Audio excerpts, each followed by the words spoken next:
So Ryan Hood, Digital Highways Leader at Arup and board member at ITS UK, which is why I'm here in this capacity. For the next hour and 10 minutes, through till 1:10 past 1, we're going to be talking about data. And I'm very pleased to welcome Davin, who will give us an indication of National Highways' journey to date.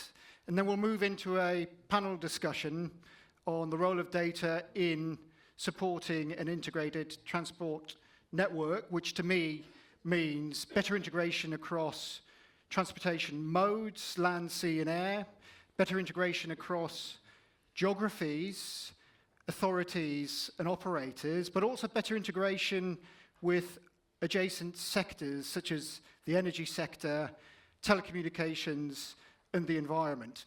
We will have an opportunity for questions both with Davin and with the panel later. So if you can have your questions ready, if you can put your hand up, if you can wait for a mic to come, and then if you can give us your name and organisation before asking your question, that would be very much appreciated.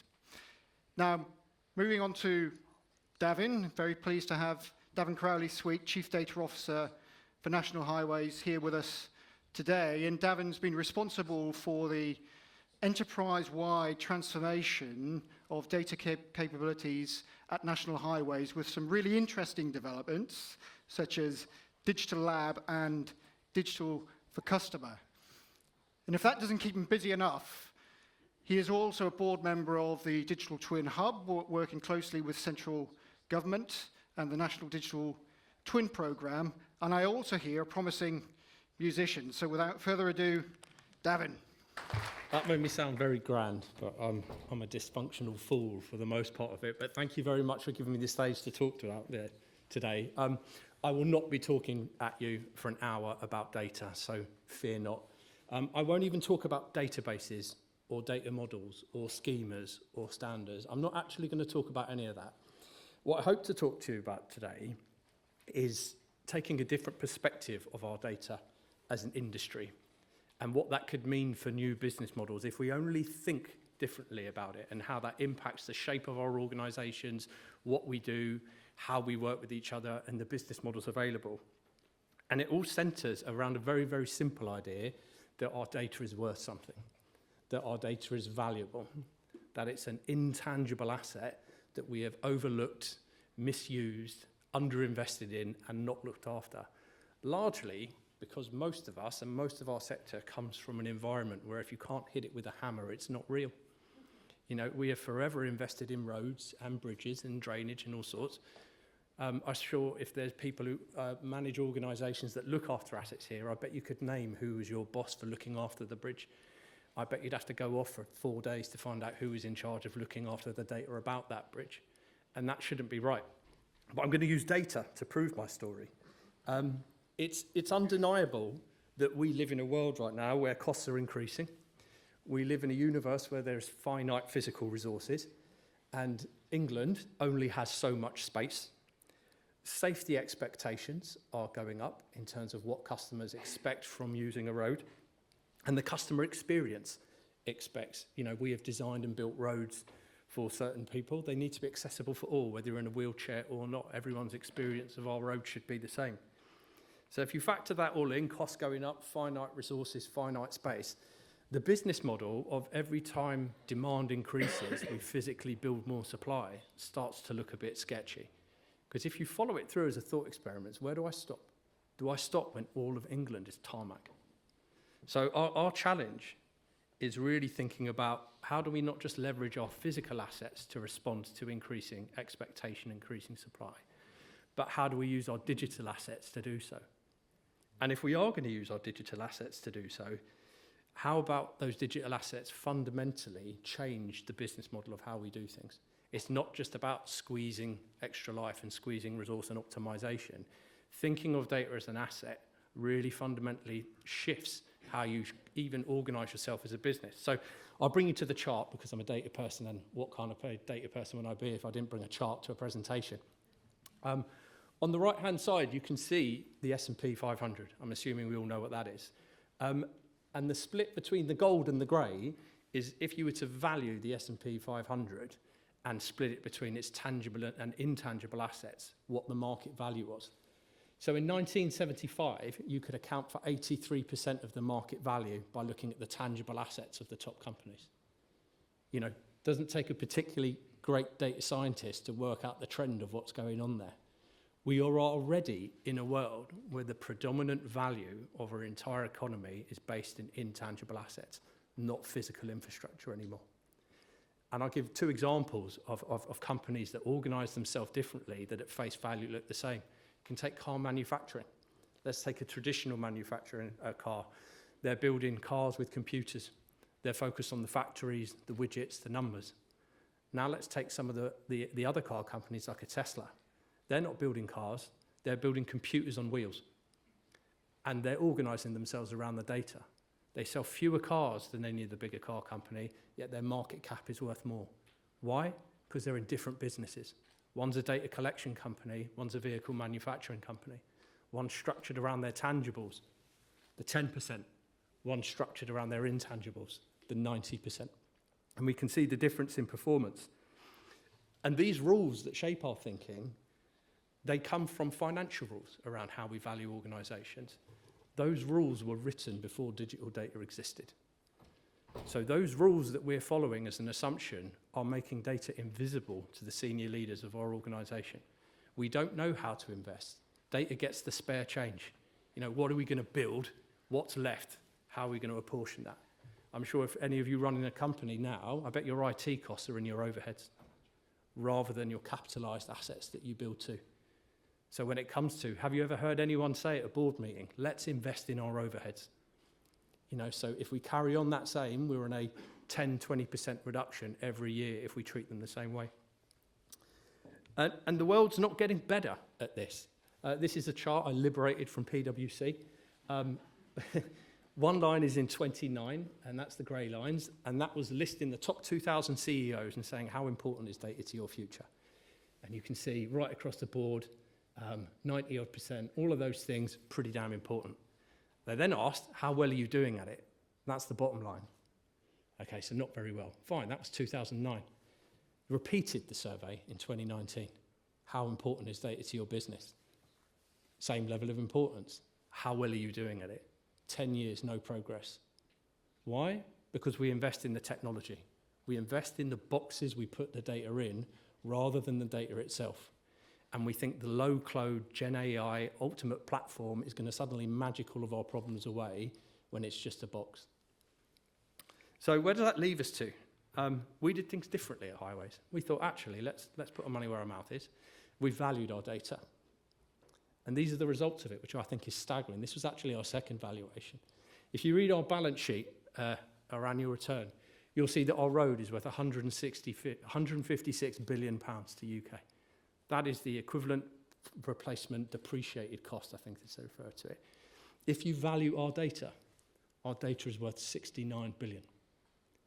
Starts to make you think about how we're organised as a company.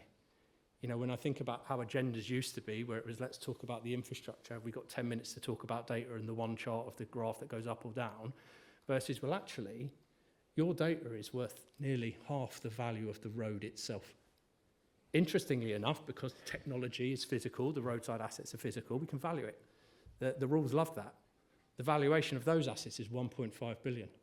And I think the maths means that our data is worth 45 times the value of the technology that we put that data in.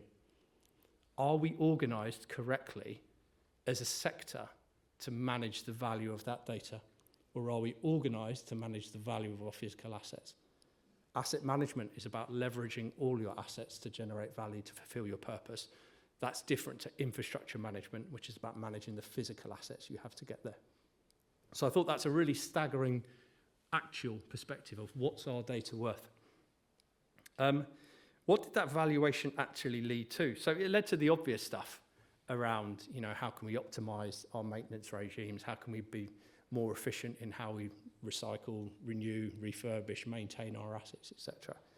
But the big one for us was digital for customer, centered around a vision, very closely connected with the ITS, about how can drivers feel more safe and in control of their journeys if we can work with wayfinder communities and sat-nav providers and vehicle manufacturers to make our data real-time in their services. How can drivers feel safe and in control? Because when they feel safe, when they're in control, they have fewer accidents, they improve capacity of the network. It wasn't about chasing internal benefits of this will help me reduce my operating costs. It was about changing the business model. And for the cunning among you, I'll bring your eyes to the image below. Around the business model today, I refer to it the lights on sticks model, which is you're driving down the road, you look out a window of your car, you see some lights on sticks, and we hope that you obey the instructions on them. And it's right public sector does that, because let's go back to base principles of why the public sector is here for the most part. It's to step in where there's market failure. You know, the private sector will not be great at managing 1.5 billion of technology assets that aren't generating a financial return. It's right that the public sector steps in to manage those assets. And that's a B2C model. You know, National Highways as a business working directly with customers to offer journey where they interact with us via the signs, signals and technology that we set.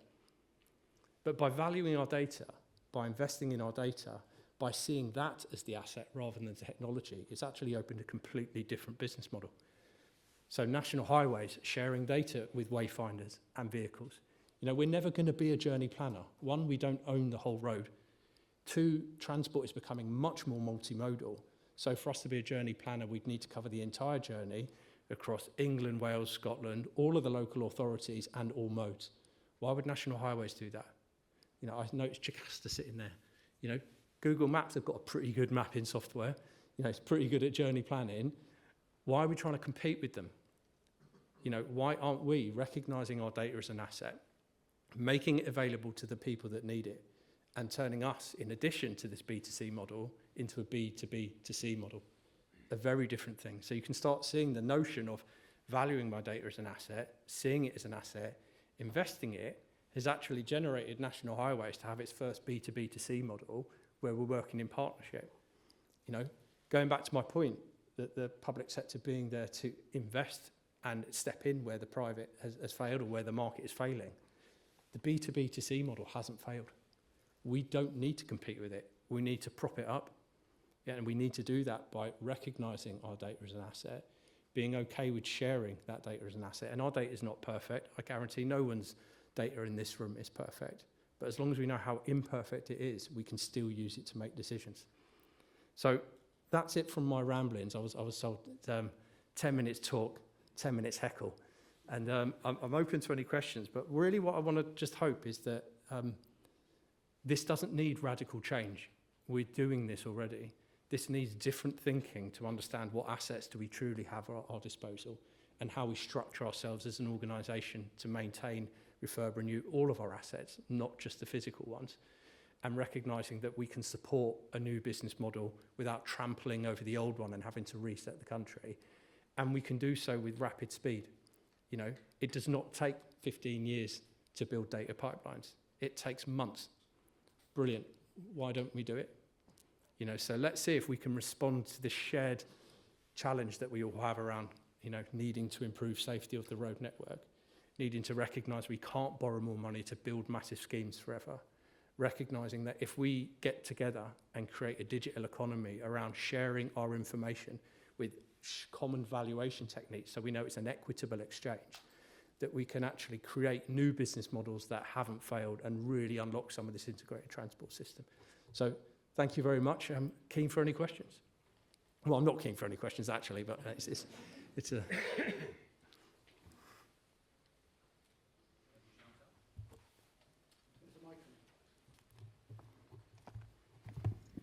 No, thank you. Wonderful presentation. It's Sunil Padeya, Transport Innovation Manager for Coventry City Council. Great to see that data has finally come to fruition as with the highways. The question to you is, do you feel that there is a link, direct link between highways and the local authorities? Because I think that's where the benefit, when the data becomes common across the, you know, any customer that is going to receive that data, if it's common across any infrastructure that's going through, I think that would be the key. Do you feel that's the same? I think it's different levels of maturity. So, you know, we've only got so much bandwidth to broker a number of relationships, and we're focusing some of the key ones we know we need to have and where there's pull. So we're working with Transport for West Midlands at the moment through Cameron Ashraf, who runs our digital lab. And that's fantastic. But there's other local authorities where their lead data person works half a day a week and the rest of the time, you know, they're doing admin for something else. So we need to think about what are the services we can do to help those people respond to this for the people that don't respond themselves. We've created our digital lab, and it serves two purposes, really. The first is about how can we use our data to generate new value, but the second is how can we broker those relationships with local authorities and with wayfinders to be able to share data. And there'll be some in the room that think, well, data standards, and that topic, it makes me nuts. And the reason it makes me nuts is because we've tried data standards for years. This idea that we can have one standard that rules them all, like the fella from Lord of the Rings. And I'm not sure it works. So if you look at how well Esperanto works, you know, the one language that ruled them all, it didn't work. Yet the Rosetta Stone is still working, 5,000 years later? So I think we need to recognise that we're going to have data in different languages, accept it, move on, and think about how can we exchange data and have common translations between the two rather than relying on a single version of the truth that I don't think will happen.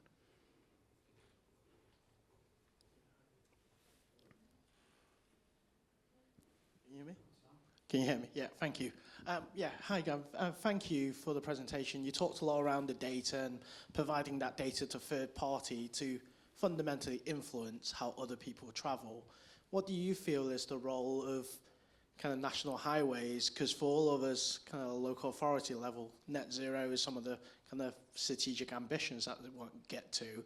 If you are just providing the data but not necessarily the conditions on the strategy you want to achieve, do you see any kind of negative impacts to that, or do you feel that that should be driven by the market or driven by kind of what people want to do and need?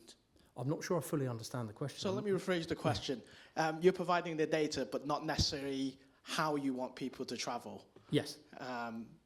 Do you see any kind of detrimental negativity on achieving your strategic objectives? No, I think it changes. You know, if I take Google Maps, because literally Chicaster's right in front of me, what it's done is it's moved our relationship from one where you're a service provider to me, where I'm actually a customer to you. So it's a strange business model where on one hand we're a supplier and on one hand we're a consumer. I think what I've also noticed is the journey planning apps, you think they're all the same, but they're not.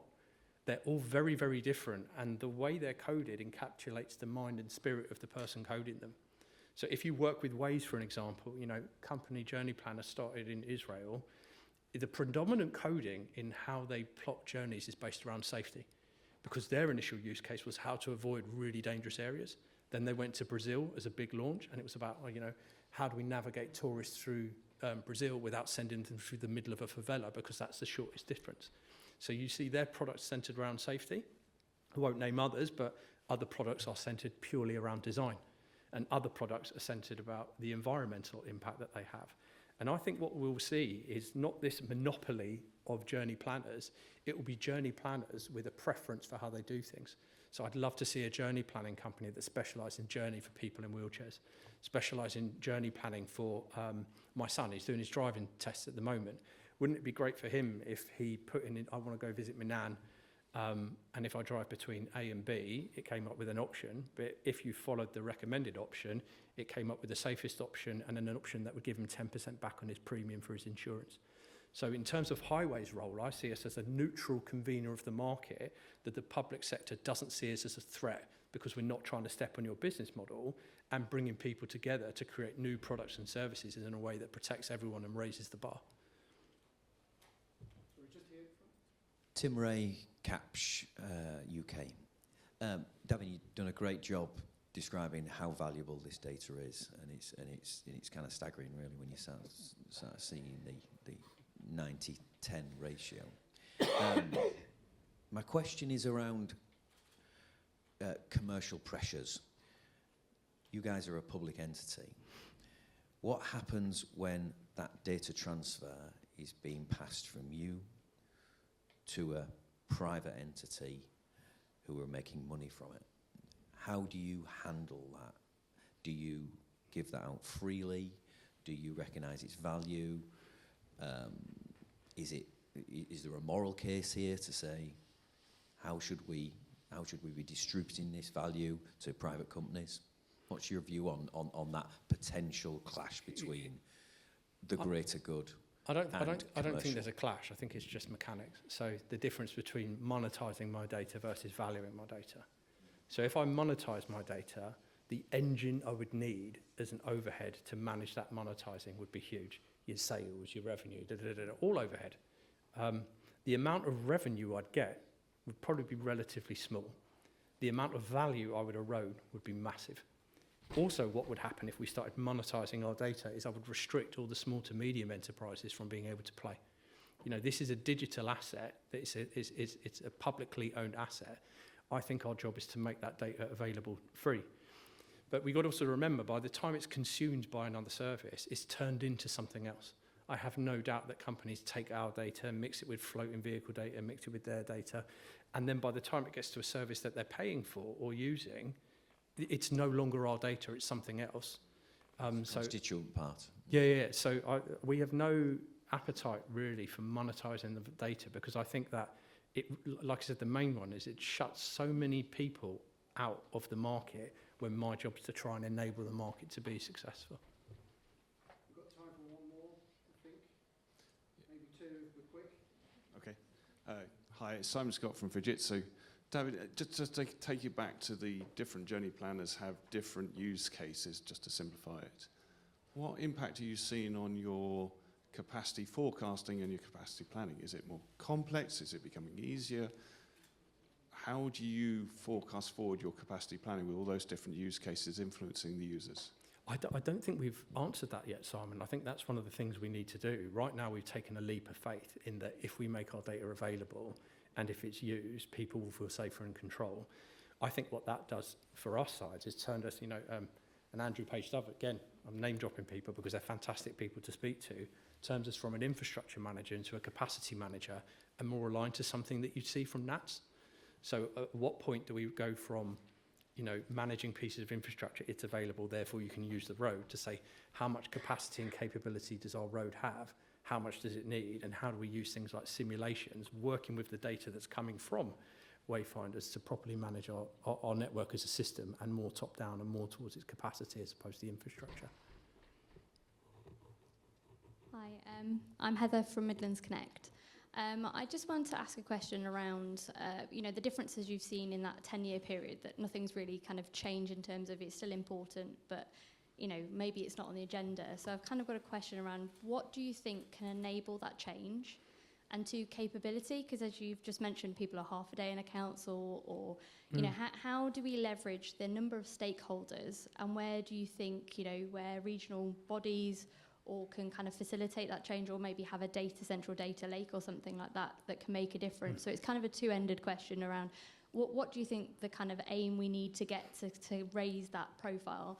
And secondly, what do we need to invest in capability to make that work and get the skills we need to meet that agenda? Okay, I think what data professionals can do is be business leaders first and data leaders second. And I think that's an important thing. We mystify everything. If I go to one more meeting where someone talks about an ontology, I'm going to pop. It's like we take words, we bend them into something that no one else means, and then wonders why we're misunderstood. So I think data leaders can be business leaders first, data leaders second. I think business leaders can start thinking of data as an asset and then structuring their organisations to renew that asset, so that you're actually asking yourselves at the board question, should I invest £1 in data or £1 in digital? Where's my best place to do it? I think what we can do as a whole is recognise this is possible. I think take a bit more risk in how we approach stuff. And I think there's loads of assumptions that we put in place around why we can't do this. When we did connected services, I was just littered with loads of people telling me about invisible processes that don't exist as things why I can't. None of them turned out to be real. It's just there's a lack of confidence. So I think we as a collective, and this is where ITS is hugely important, you give a lot of professionals the confidence that they're doing the right thing. And I think that needs to continue. I don't think this is a technical problem. I think we could have done this with what the technology looked like 10, 15 years ago. I genuinely think this is a culture problem and a mindset thing around us always seeing that the solution is build something physical. I sense we could talk about this all day, and there'd be questions all day, Davin, but in the interest for your time and the panel. Please give a round of applause to Davin. Thank you. Thank you. So for the next 40 or 50 minutes, we're going to explore the topic of how can open and accessible data support an integrated transport network. In a moment, I'm going to turn to the panel to each give their perspective. We're then going to break into a discussion, and then we're going to come again to you, the audience, for questions for about 10 minutes. And then I'm going to close by asking each of the panelists to give you one key takeaway, either related to the topic of conversation or something around data that we think will be of interest to the audience. Just a very quick personal perspective from my own perspective. What I observe generally across the sector is that the outcomes we seek from transport, safer, cleaner, more accessible, lower cost, more efficient, more personalised, more integrated, more resilient, remains largely consistent. It changes in emphasis, but largely consistent. But what is changing significantly is the digital landscape, which I refer to as DANCE, data, AI, networks, cloud, and the exponential growth in computing power. And what I think it allows this sector to do is think differently about how we approach those and improve those transport outcomes. And I'll just give you a very quick example. We've been doing some digital twin economic benefits analysis work and business case work for the Department for Transport. And in doing that, we've looked right across the globe and across the UK at some really quite innovative data initiatives. And I just wanted to call out one with Portsmouth. So in Portsmouth, when there is an issue with the ferries, there is an issue with the roads. And that's not only about port traffic, it affects local traffic, it affects the motorway traffic, it affects bus users, it affects the emergency services. And what they've simply done is started to do anomaly detection of ferry crossings so they can get an early warning system that then allows them to proactively mitigate the issues sometimes before they arise, but get ahead of it across the road network. And that, in their words, has created massive capability for very little cost because they're using open data sources to do that.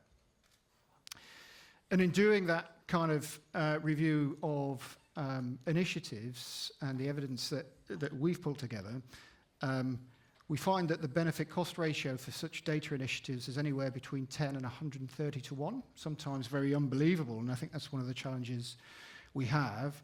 But I think the bigger challenge is we know there are benefits there, it's how do we capture them? And with that, I'll hand to you, Emma. Oh, thank you. Before I start to speak, I'd quite like to ask something about the audience, which will just help me to anchor my comments a little bit. So how many people in the room actually work specifically in digital and data in the transport sector, obviously? Wow, that's an amazingly well-informed audience. So I'm going to be preaching to the choir now, aren't I? I'm already preaching to the choir because actually Davin took most of the points that I was going to make. But it's great to be in violent agreement. I think the first thing to say, and it might sound a bit obvious now, is that at the Open Data Institute, we very firmly believe that data is infrastructure.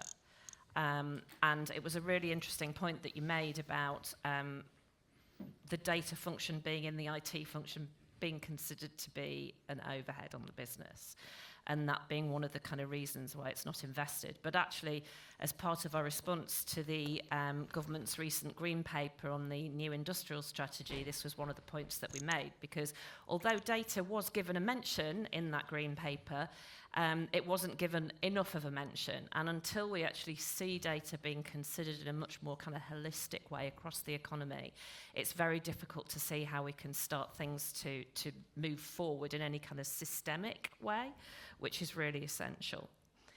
We know that data sharing and data access is complex. The interesting thing about it is that that complexity is very rarely about technology or about the data itself. It's a very human problem. It's quite often a cultural problem. We are sort of almost hardwired to think in silos And that's one of the things that makes all of the benefits and the value of sharing data, the innovations that can be achieved, and yes, the efficiencies, so much harder to grasp. So that's something that we really believe in at the ODI. So my first point would be, let's think about data as infrastructure.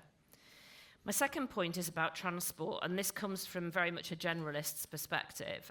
But I know when I started my journey in the data world about 12 years ago with the Open Data Institute, one of the first examples that really sort of caught my eye and got me thinking about the power of data was the TfL example, because at that time, that was just when TfL was getting started and making its data available as open data.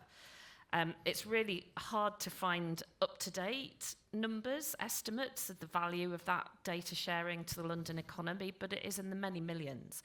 And that's not just in terms of the transport providers themselves and the savings that they've been able to make or the efficiencies that they've been able to create, but to employers generally in London, to people in just wasted time and wasted journeys. And, whilst we all know that every city's transport network has its challenges, as somebody who, you can probably tell from my accent, I'm not from London, but I live in London, the art of navigating the city and getting around the city is much less difficult now than it was 10 years ago. And, you quite often find yourself going from bike to bus to Uber to train, and that just makes things work so much better. And that's because of the apps that have been built on top of that TfL data. And there are some other great examples, the Rail Data Marketplace, and no doubt many others that are operating really well in the transport sector. But things, as Davin said, they don't always work in an integrated way. And to grow the economy and to really innovate, it's like data, this kind of data infrastructure piece is a critical success factor to that. But it's really tough to get it right. And one of the interesting things in the policy space, and this is my last point, this is about the government. Some of you, given how many of you work in data and digital, will know that we've got the Data Use and Access Bill making its slow way through the Houses of Parliament at the moment. It's getting to the very final stages, the committee stages now. And what that will do, one of the very important parts of that bill, is it will enable smart data schemes. Now, smart data schemes, for those who don't know, are schemes that enable the sharing of consumer data. That's consumer data with the permission of the consumer. I suppose the most famous example of this would be open banking. Which not everybody might be aware of, because actually it doesn't advertise itself. It isn't a service, but services are built on top of it. Open banking is the thing that enables people to relatively seamlessly move their bank account, to take advantage of all sorts of financial services. That is as a direct result of the Open Banking Initiative, which actually started with a European regulation called PSD2. We're hoping that the new legislation, whole of Part 1 of the Data Use and Access Bill, refers to smart data, will enable smart data schemes in many more sectors.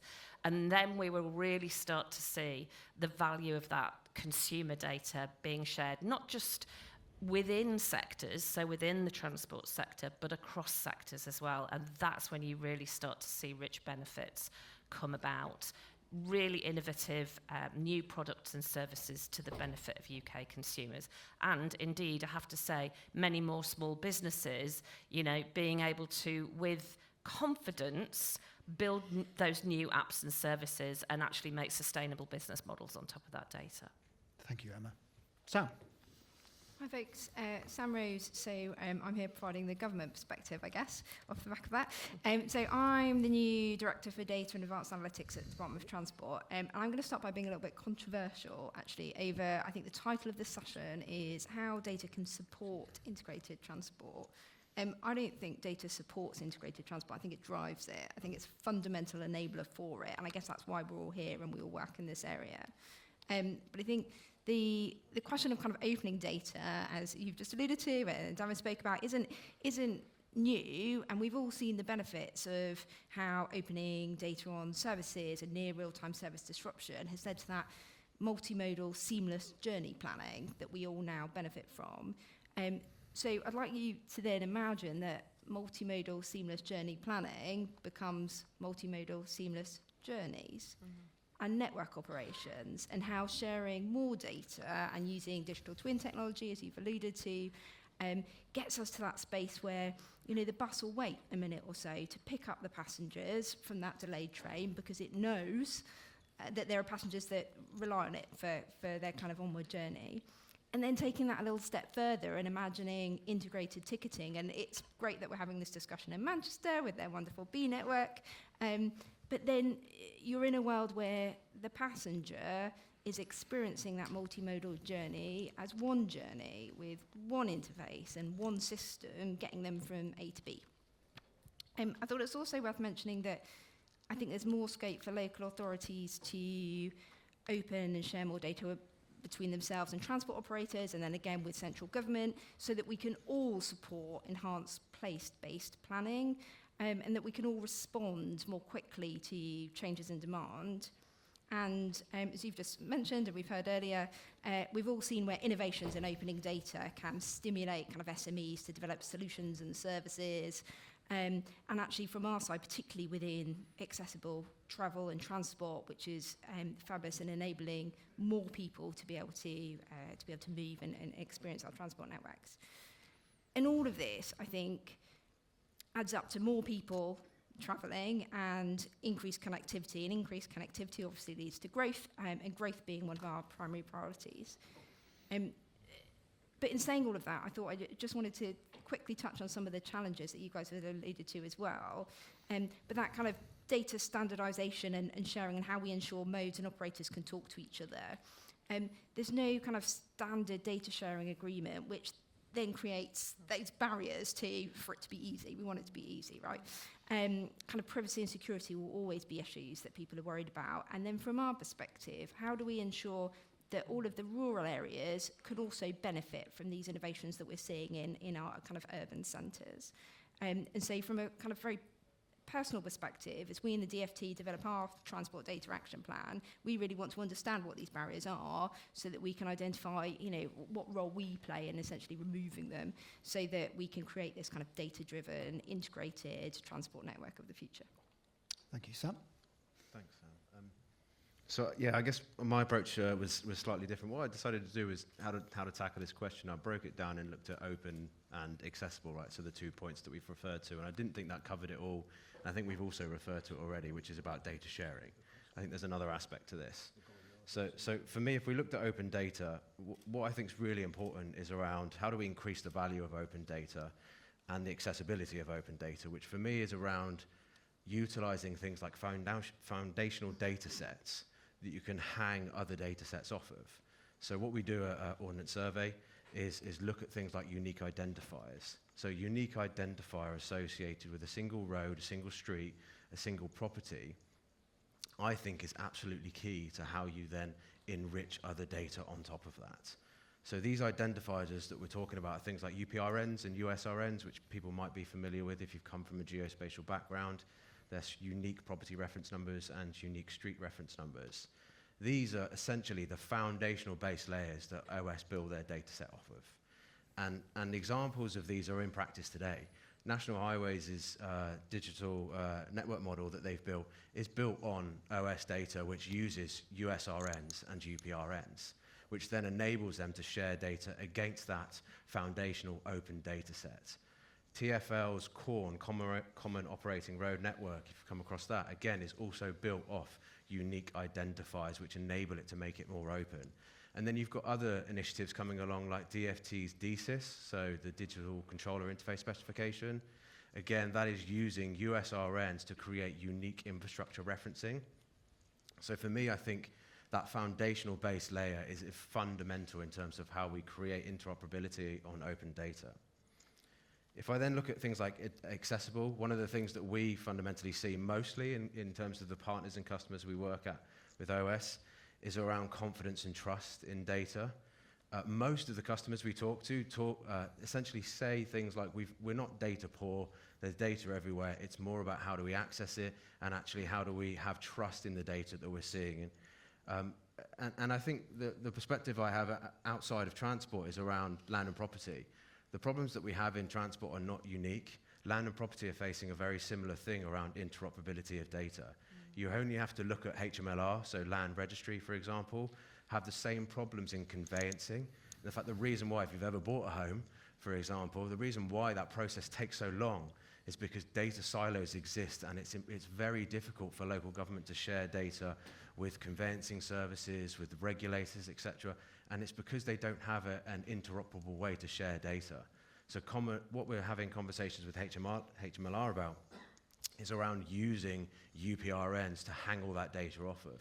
And they are starting to do that, and you're starting to see that change happen within the conveyancing process at the moment. And then finally, if I touch on sharing, we have talked about a lot of this already. Collaboration for me is critical. So last year, we hosted a roundtable talking about data sharing, which some of you in the room, I think, supported. And the challenges that, again, Sam's referred to earlier haven't gone away. There was things around competitiveness, privacy, liability concerns. There's still problems that we see today. But I think things like the initiatives that we're seeing from central government around the National Data Library, I think that's going to be foundational in terms of how we change and support open data initiatives. I think data partnerships are critical in that. And again, I think Davin pulled on it earlier about having mutual value. That is fundamental about how you share data and enable those collaborations.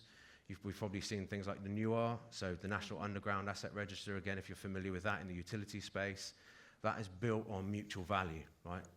And if you look at how that's created, there are huge numbers of partnerships that have been created to establish that new ways of working, that services, and we're starting to see that come through. So for me, it's about accessible, open, and shareable data. Sure. Thank you. So I come at this from a local authority perspective. So, you know, we're developing, deploying, and managing transport infrastructure and transport systems. When I came into the organisation, you know, I knew that there was a lot of data in there that could help and support that work, but actually was locked away, locked in silos, and actually there was cultural barriers to it being shared, so people's perception that you couldn't kind of share data. And that lack of understanding about what was out there, we knew that we had to kind of map the landscape, try and understand where data was, what silos it was held in, and how we could begin to break it out of those legacy kind of systems. So we did a data audit, which was really interesting. There were colleagues who worked next door to each other that didn't know what data each other had and would have been useful for their work. And actually bringing it out, having workshops where everyone's talking about what data they own, how we could potentially use that data and some of the barriers to sharing, helped us to develop a roadmap for how we could begin to use that data and begin to aggregate it. We knew that a lot of the data, because people didn't think of it as an asset, needed quite a lot of cleaning and restructuring because there wasn't much care taken when recording it. So quite a bit of work looking at how we could clean and structure and how we could then aggregate that data for reuse.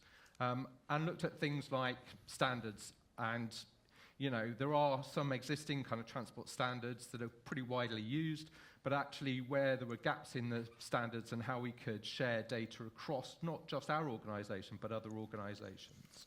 And that data audit also showed us where there were some significant gaps in our data. So, you know, data is really important for everything from modelling, scheme development, developing business cases, monitoring and evaluation, network management, and things like the customer experience. But we can't do that properly if we've got gaps. And there were new technologies that were beginning to emerge in the market. So looking at how we could leverage those to really begin to enrich our data. So if you take, for instance, movement data across the city, we were collecting it using loops, but we want a more integrated transport system. We want to look at movement of bikes and pedestrians, particularly in Cambridge, where they're really important.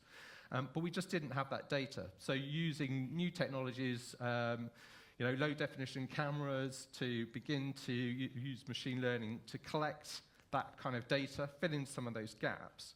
And then what we found was actually we were getting so much data, it was really difficult to begin to use it, and it was a lot of work to clean and structure it. So how could we kind of automate the collection, the cleaning, structuring of that data, and then more importantly, thinking about how we can reuse it. So a lot of the people I work with aren't data scientists, and we need to give them the tools to begin to draw intelligence and insight from the data that we're collecting, the data they need to do their kind of jobs. And to do that, we kind of split it into two bits. So we think there's the kind of static and near real-time data, but also we had a lot of real-time data as well, particularly when it came to the kind of bus network and using things like real-time data. So we've now got a federated kind of data environment where we handle the kind of real-time mobility data separately from the kind of static and near real-time data, although the two platforms are linked. And what that's enabled us to do is to build a platform, and from that kind of platform, we've been able to think about how we can reuse the data. So making it open, things like having open APIs, and we've seen the benefit of that where people like Citymap are now using our real-time mobility data. On the kind of static data platform, we've got APIs, and we see university researchers picking up the data and using it. Colleagues are using tools and these are colleagues who wouldn't traditionally have kind of used data. We're building dashboards that allow them to easily be able to use and draw in insights and intelligence from that data. And so people are really beginning to see the value, and we're building out from there. So, we're now getting a lot of people coming to us and asking us how they can put data into the platform, how they can use it. And that kind of platform has also allowed us to begin to experiment with things like AI. Because we've got the building block there, we can look at things like AI and digital twins much more easily than they would have before, when all the data was kind of, held in different silos. So it really has been a great platform for us to really begin to experiment with new technologies. So I think from a local authority perspective, being able to aggregate that data, really thinking about what the use is, making sure that people can use it, and then, the kind of changing culture, people thinking about data as an asset, people thinking about how they can make better use of it and how they can kind of get the value from it. It's really important. Thank you. Hannah. Yep. So yeah, I work in the Intelligent Transport Systems team at TFGM. So I think like Dan, we're thinking about how we use our data, what we need it for, who we need to share it with. And I've thought about the open and accessible and integrated transport network in terms of real-time data and operational data. So who we need to share it with and what for. So we need to share with our partners. We need to integrate to our traffic management systems. So we need accessible data in terms of interoperability for that integration. We've got a number of projects ongoing that align to this, so we're kind of building skills and taking knowledge from these projects in what we need to do with data. So we've got a project looking at 5G connectivity, so we're exploring sensing capability for smart transport corridors, and how that data availability and is supported by connectivity. Looking at data fusion as well, so how we integrate to our traffic management systems, looking at floating vehicle data, bus AVL. So transport for Greater Manchester, we've got our B network. Obviously bus is really important to us, so performance of the bus network, performance of the general highway network, and how we gain greater insight from fusing those data sources as well. Looking at some of those barriers to data sharing, we've done a feasibility study funded by the Net Zero Mobility Data Exchange.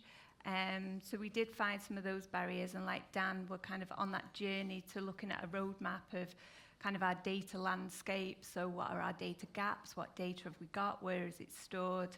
And how we bring all that together. So that project really brought all that to life, and we are beginning to look at that roadmap because we need that data foundation for our next steps, and whether we're considering artificial intelligence or digital twin, and kind of the benefits of digital twin as well. That data is the real foundation, so we need to get it into and begin that roadmap. So yeah, I think thinking about digital twin is probably our next step in terms of how we kind of manage network efficiency, looking at those shared benefits as well. So can digital twin be the mechanism for data sharing, and how that helps us in terms of working with our partners, our local authorities, but also GMCA. So looking at digital twin as kind of for network operations, but also for resilience, getting those shared outcomes, shared costs, savings in resources. So yeah, I think that's it in terms of that data foundations and how that helps us support our multimodal customer journeys, providing network efficiency, and yeah, ultimately supporting and enabling the B network. Thank you, Anna. Mike. Great. Hi everyone, I'm Mike Guerin, Head of Business Development for Swarco, UK and Ireland. So I was speaking to a friend at the weekend and he said, Mike, do you know the core to most of your problems is that you're the first husband and the second child? I can now add 7th speaking on a panel session to that list of dubious honours. Because most of what I was going to say is already kind of been said. So I will try and come at this from a slightly different angle. And rather than looking holistically across the board, I'll look at something very specific. So my background is in adaptive signal control for traffic signals. And if you have a look over the last 10 years, how the data has changed for Scoot and Mover, which are the two predominant adaptive control solutions in the UK, you used to only have data from loops, so Scoot loops and Scoot data. Now, if you think about that now, there are hundreds of different data sources that you can use.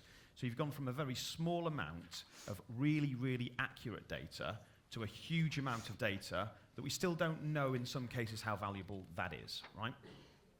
The other thing we need to think about in this scenario is that the local authority who cut the Scoot loops and did all the work owned the data, right? So it was their data and they could do what they want with it. Now, all these other amorphous different types of data that we have, which some are great, some are useful, you know, some have AI, some, you know, all of these different bits and pieces and these different inputs we can have, inevitably are not owned by the local authority. And to Darren's point, 90% of intangible assets for companies are, the 90% is the intangible. So as a business, we need to think, and all these different people, the different owners of this data need to think about how they can monetize that to continue to provide the service that offers the data, right? So in lots of these scenarios, you have multiple different people trying to figure out how to make the data work, but also how to get their little piece of the pie. And that's where things get a little bit more complicated. You know, I think a lot of the work that you've done in Manchester, integrating different data sources, is exactly the way forwards. But I think what we lose sometimes when we think about these, what do we do for integrated transport, I think we don't think about the specific use cases for the travellers or for the authorities that would really drive some significant value. So one example of something we're working on at Swarco, where we've kind of got together and created something, is we are integrating with a street lighting manufacturer. Now, we have no designs on entering that market to try and produce or install or maintain any of that equipment at all, ever. Well, not in the UK. And the reason we're doing that is because the customer had a very specific use case. They wanted to reduce the electricity bills based on dimming lights when there wasn't a weight of traffic. So we've integrated, it's going to go into our My City platform, and it'll give our mutual customer the ability to be able to change the lighting levels based on the traffic flows. That is a very, very clear use case for that authority and that customer, and it's something that we were more than happy to do because it's a great use case that we can speak to other local authorities about and roll out. So I think as an industry, we really need to focus in on those use cases. What are we going to do that's going to drive significant impact and benefit for the authority, but also for the road users and the transportation users, but also be really, really rational about it and realise that this data is valuable and the people who produce the data and own the data will want to make money out of it. So we want it to be free and open, but we also need to kind of be quite rational about the fact that there are commercial elements to it as well. Thank you, Mike. We're going to come to the audience in just a minute, so if you've got any questions you'd like to ask any of the panellists, please do so. But I know you wanted to come in. Yeah, Emma. I just wanted to pick up on particularly something that Bradley mentioned, and that was a sort of, dare I say, taxonomy of data. Sorry. because I think we get our terminologies mixed up a little bit. And many moons ago, back in 2013, the ODI invented a thing called the data spectrum to try and help people to understand different categories of data. And it literally is a line and shows data from open to shared to closed data.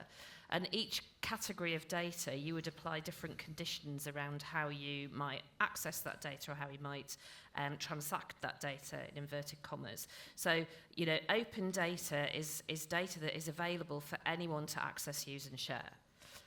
It's truly sort of there, you know, we're all familiar with open data platforms where you can basically go on those platforms. There's some great open data on data.gov and other mainly public sector platforms out there. But open data is not the only way to access data. So you can have open access to data through open APIs, and you can also have shared data. And broadly speaking, the smart data that we were talking about before as being a category of data that's included in the Data Use and Access Bill, that is shared data. So there are conditions attached to people accessing it. The other really exciting thing, I think, which hasn't been mentioned specifically, and having said that this is a human problem and not a tech problem, I'm going to talk a little bit about tech. I'm sure everybody is aware of privacy enhancing technologies.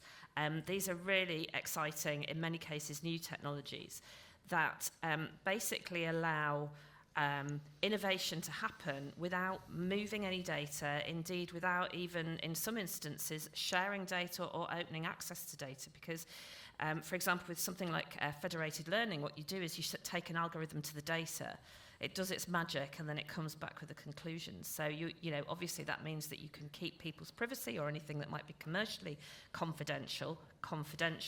So that's a really exciting development, and I think it sort of has the potential to remove some of those barriers, particularly in the private sector, where there are naturally, you know, real concerns about giving away intellectual property. And the final thing that I wanted to say, I just wanted to, because a couple of people have mentioned AI, and of course we had the AI Opportunities Action Plan published earlier this year, long awaited, and there are lots of promises in that plan about, you know, the potential for AI to deliver value to the economy in terms of jobs and growth and efficiency in the public sector. I just wanted to sort of conclude this remark by saying that all depends on data. And the point about quality is really well made, because actually I think people make assumptions about the quality, the state in which this data exists. And it's incredibly variable, not just in the public sector, but across the board. And actually, you know, if that data is not only machine readable, but AI ready, then it's going to be very difficult to deliver all those promised benefits. I am, for one of the, you know, I'm one of those people that thinks that those benefits do exist. But if we don't get our data house in order, then we won't be able to realise those benefits. Any questions? Loads. Can we go just here at the front? And we'll come to you. Hello, George Brown, KL Systems. I wanted to pick up around this concept of open data, because the devil is in the detail. And I wanted to pick up on two of the examples that the panel listed. First of all, the Portsmouth application. What underpinned that was AIS data. AIS data is not strictly open. It's quite complicated how you get it, but it isn't open. Secondly, USRN data. URSN data, again, it isn't strictly open. The association between a USRN and a road name is not open data. You have to pay for it. So it's just to widen out and sort of understand the complexities of data and open. George, is there a question in there? Yes, the question is, what do you think about openness of data? Should it be open? Does it need to be open? I guess is the point. Anybody want to come in on that? I can take the second point, right? So if you talk about USRN, so there's there's a level of openness that OS offer, which is we do have open geometry, we have open street names as well, and there are a number of open products that all hang off the USRN. And if you're working on behalf of local government under our PSGA contract, which is essentially our contract to be the national mapping agency, any private sector businesses is entitled to utilise that, all of the premium data that we do provide on behalf of the local authority. So essentially we have agreements in place that enable you to utilise all of that data for free at the point of use. And yeah, there's a balance in terms of whether, how much should be open and what shouldn't be open. I typically, where OS operates in is where market failure, picking up on kind of Davin's point, is that we fundamentally have kind of two customers that we serve, right, which is the public sector to deliver our national mapping agency, and we have a series of partners that we deliver our services through, which then commercialise the use of our data, which we talk about conveyancing and financial services. So when you insure a property, for example, that's the same approach. We utilise our data through partnerships like Landmark, for example, one of the biggest land and property agencies out there. They then utilise our data to generate how you insure your property. That is a premium service that I don't think necessarily should be open, because ultimately the kickback comes back to government as well. So the revenue that we generate from the sale of that actually goes back into government to pay for the services that they're funding us to do. So I think there's a balance in that openness. But going back to your point, USRNs, if there's a specific use case and you're working on behalf of Portsmouth, then you should be entitled to use that under local government use. Guerin. Thanks, Ryan. My name is Gerger Akuya. I work for National Highways as a data product owner. And I have a question mainly for Hannah and Dan, perhaps Sam as well. So Davin shared some of the journey that us National Highways went through in terms of recognizing data as an asset. Could you share a bit more about that challenge within your organizations? Because as a local authority, you have even more, I can imagine even more emotive challenges to deal with, like the pressures on social care and some of these really important and humanly obvious cases for what we should spend our public funds on. So how did you make the case to invest in data when that's the competition you have? If I go first? Yeah. I think from Transport for Greater Manchester, I think we've seen some difficulties in valuing our data. We've got a programme of works looking at ITS enhancement, so using data and technology to do some of those things that we want to do. So looking at digital twins, looking at integrating our data, optimising our network, ensuring we're getting information out to our customers so they can make better choices about how they travel. But yeah, we've had some real difficulties in valuing that data and making the business case to invest in data and technology. So it's really great to see that work from Davin. I think also in terms of that we're all kind of doing the same thing. Dan, you've been through that journey of kind of looking at your roadmap, looking at your data gaps, looking at how your next steps.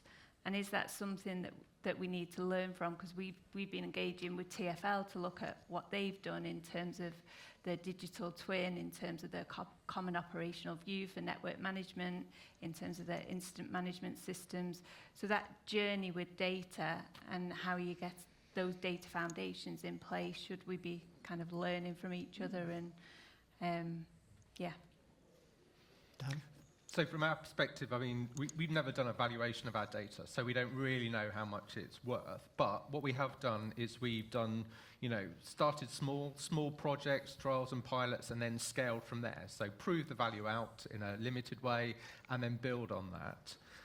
I think there was a question about kind of open data before. I think one of the biggest tensions that we have in local authorities at the moment is that, yes, people are much more interested in data and how we can reuse data, data being an asset, and recognizing that it's got a value. But I'm now, battling with my colleagues who are saying, okay, well, instead of making this data open, let's sell it because it's got a value. And, my personal thought and feeling is that it should be open by default where possible, where licensing allows it. It should, be open to our local communities to use it, to businesses to use it. to kind of generate value. But, we're really short of money. I mean, the budgets are very constrained, so anywhere that, services can look to make money, they are. And so there is a bit of a tension internally and a kind of a battle between those two competing priorities. So you need to speak to Sam, Dan. There's a question at the back here. Is it me? Oh, yeah. John Weatherall, CGA. I sound like a stop clock because I come to these events and I always say the same things. I'm sorry, I'll say it again. Ordnance Survey was set up 150 years ago, or whenever it was, 200 years ago. The business model is flawed. The idea that we have to pay to access open data will always, and you can't just say it's free for public sector use because it's complicated, it creates friction. So rather, if you look at the Japanese model, they've taken the equivalent of Ordnance Survey and created an open platform where they're going to hang all the services off, and you come first, you build there, and you can do all, literally 1,000 different apps off one platform of the national 3D map, really. And we're stuck using OpenStreetMap. It just, why? And I think everyone in the room is probably stuck using OpenStreetMap for that reason. And even if you use the Ordnance Survey data, it's actually not open in the sense of easy to use. The road network doesn't even align necessarily with the map network, and it's just very challenging as a small developer. Sorry, I'll stop ranting. What's the question? Yeah. Was there a question in there again? When will it change? When will it why change? Isn't it changing? Why is it not? Why is no one talking about it? It's the thing that holds all the small innovators back. Are you in a position to answer that one? What I can say is, what I referenced earlier in terms of the National Data Library, some of the conversations we've been having with central government is how do we bring geospatial data together? And we are on a path that is leading us to looking at how do we encompass all things geospatial and apply like a quality assurance to some geospatial data, which when our vision is that what we'd like to do is have kind of like a one-stop shop associated with geospatial data, which won't necessarily all be OS data. It could be a combination of third-party data, it could be premium data, could be data from other services. But fundamentally, what we want to try and do is, everything happens somewhere, right? So it's all about bringing the geospatial action together into a single place, which will be a combination of all sorts of different data sets. So we do have a vision to do that. Some of that may be open, some of that may still be premium. I think what we understand from our shareholders, and particularly our shareholders being DCIT and central government, is around we do have a requirement to generate revenue off two private sector businesses who are inherently using it for commercial purposes, because that fundamentally then funds OS to enable us to continue to deliver the national mapping services. So I don't actually see that business model changing, but I do see the way that we operate geospatial changing in the future. I have to say, I'm feeling the love in the room for Ordnance Survey today. I was actually pre-warned by other colleagues. This often happens. We're going to bring this get a lot of flack. So. We're going to bring this to a close. I'm going to ask one question, for each of the panelists, just to respond with for you guys to take away. So, what one thing would you recommend the audience take away to learn more about this particular topic, or a related topic you think the audience will be interested in? I'll come to you first. Well, I wouldn't presume to tell the audience, who seem a lot more expert than me, what they should go away and learn. But I think what the panel has really underlined for me today, and indeed some of the comments, is, yes, data is infrastructure in my view, and it seems to me a lot of people, agree broadly with that point. What's really interesting about reading the AI Opportunities Action Plan is that it's not costed. And the thing about infrastructure is you have to invest in it in order to help it to work. And yet we are told, and no reason to disbelieve it, that there is no money in the public sector. So I feel that there's a real disconnect, and it relates to these points that were made over here between, and that's kind of, in my view, why open data is so tricky, and why so many of the open data sets that we have that come from central government are not regularly updated and maintained, because you have to invest in that. And I think establishing the middle business models for that is really hard. And whilst Ordnance Survey does have the trading funds, and it can make money. Not every public sector entity is equipped to do that, and we've heard from Cambridgeshire that it's just really hard. You know, the public sector is there to provide public services, not to run businesses, and that's why you have people with those particular skill sets in those entities. And I do really worry that, you know, we will lose out on these opportunities to get that value from this data because, you know, we're simply not equipped to get it or to invest in it. Thank you, Emma. Sam?